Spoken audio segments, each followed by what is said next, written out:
Hi, welcome to Erin's World Famous.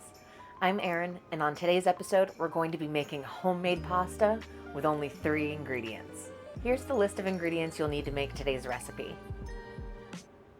For the full recipe, please check out the description below. To start your pasta, you're going to need to figure out how much you're going to need. For a family of 4, I like to do 4 cups of flour.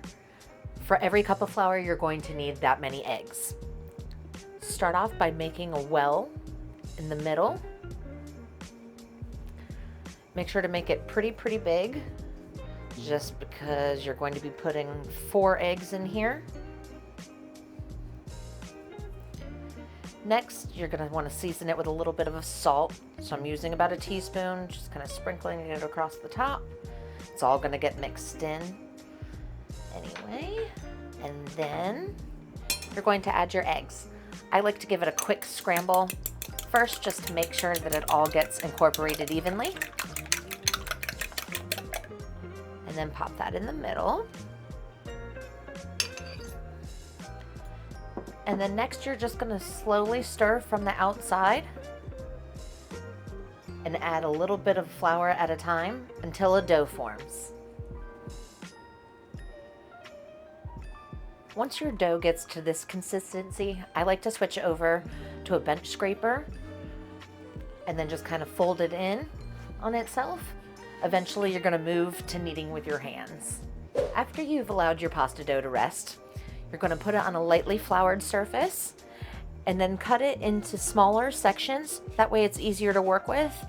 I usually like to cut mine in 8 even pieces. And then from there, you can start working with one piece.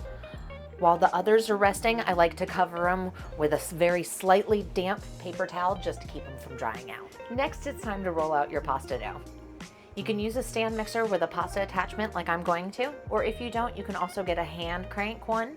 They sell them on Amazon for around $30. Take your first section of dough and run it through your pasta machine or your hand crank. Make sure to keep flour on hand so you can lightly flour it in between. That way it doesn't stick. Once you get it nice and thin, after running it through a couple of times, I like to fold it over just so you can get more of a square shape and it's more uniform. Once you've got your pasta to your desired thickness, make sure to cut it in whichever shape you prefer. We usually prefer spaghetti shape. And then you're going to sit it aside on a baking sheet. I lined mine with parchment paper and a little bit of flour, and then you'll move on to your next set of pasta.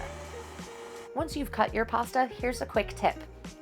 Lightly dust it with a little bit of flour and toss it just to keep the noodles from sticking together while you work on the rest. Once you get your water boiling, make sure to heavily season it with some salt.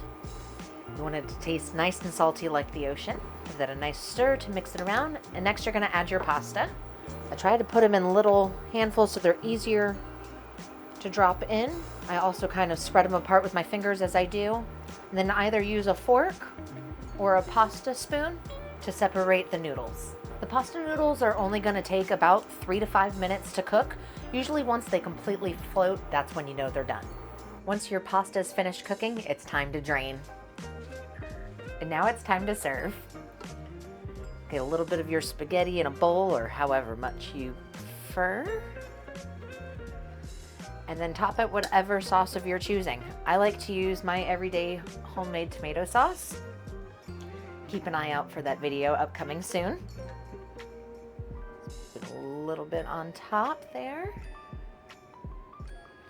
And then I like to finish mine off with some freshly shredded Parmesan cheese. And here you have homemade pasta.